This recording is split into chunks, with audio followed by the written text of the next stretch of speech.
For well over a decade, the Marvel Cinematic Universe has brought the comic world to the big screen using state-of-the-art visual effects and elaborate stunts. Making a Marvel movie is physically demanding work for the actors and the people behind the cameras. To learn how these movies come to life, let's take a look at what 8 Marvel movies look like behind the scenes.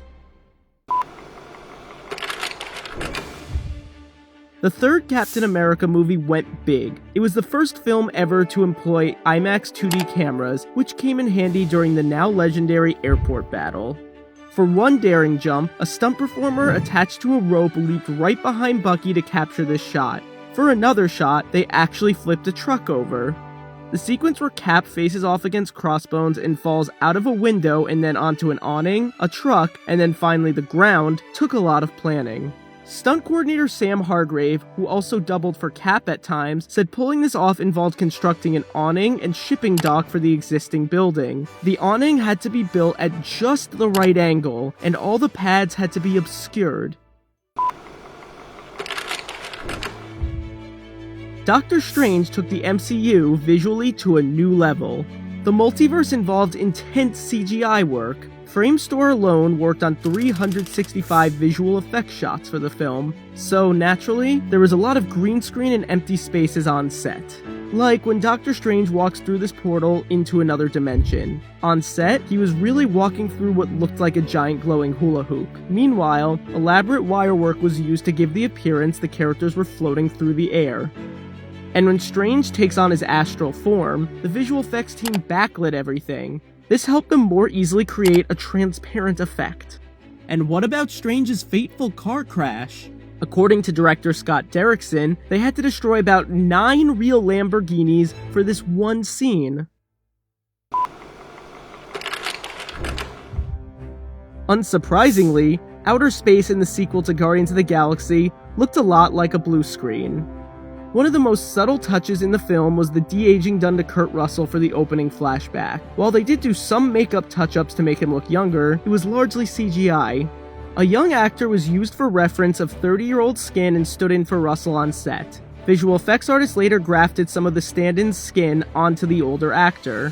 And how do you act alongside a CGI character like Baby Groot? With this Baby Groot doll, which gave the cast a better idea of how they should make eye contact with Baby Groot in a given scene. Actors Bradley Cooper and Vin Diesel recorded the voices of Rocket and Baby Groot in a sound booth. Their facial expressions and gestures were also recorded and used for reference when animating the characters. In Black Panther, the cast's rigorous training and fighting styles ranging from judo to jiu-jitsu is on full display throughout the film. Actor Michael B. Jordan was covered in about 3,000 prosthetic dots. Each one was made with a glue-like material. The makeup team had to make sure they wouldn't all come off during the Warrior Fall sequence, given that it was a fight scene involving a lot of body contact and splashing water. Black Panther was shot all over the world. Many of the Wakanda scenes were filmed on a soundstage in Atlanta, while the car chase through the streets of Busan was actually filmed in South Korea. According to cinematographer Rachel Morrison, they wanted to distinguish Wakanda visually from the rest of the world. One way they did that, lighting. For the Wakanda scenes, Morrison said they relied on warm afternoon light and used supplemental light to get rid of any shadows. Avengers: Infinity War contains approximately 2,900 visual effects shots. Thanos is a motion capture marvel. Bringing a CGI character with over 40 minutes of screen time to life was a big challenge. At times, actor Josh Brolin would wear a Thanos head on top of his own head so the actors could use this eyeline as a guide. Brolin wore a motion capture suit, tracking marks on his face, and a helmet with cameras attached to it to get every subtle mannerism. In this sequel, Scott Lang fought alongside Hope Van Dyne, aka the Wasp. She made a big impression early on during this fight sequence in a restaurant. The stunt team went through 4 to 5 weeks of intense training for it. Evangeline Lilly worked with them to tweak the character's moves to fit the actress's own movements. For example, Lilly thought to add a lot of S-curves into her fighting style.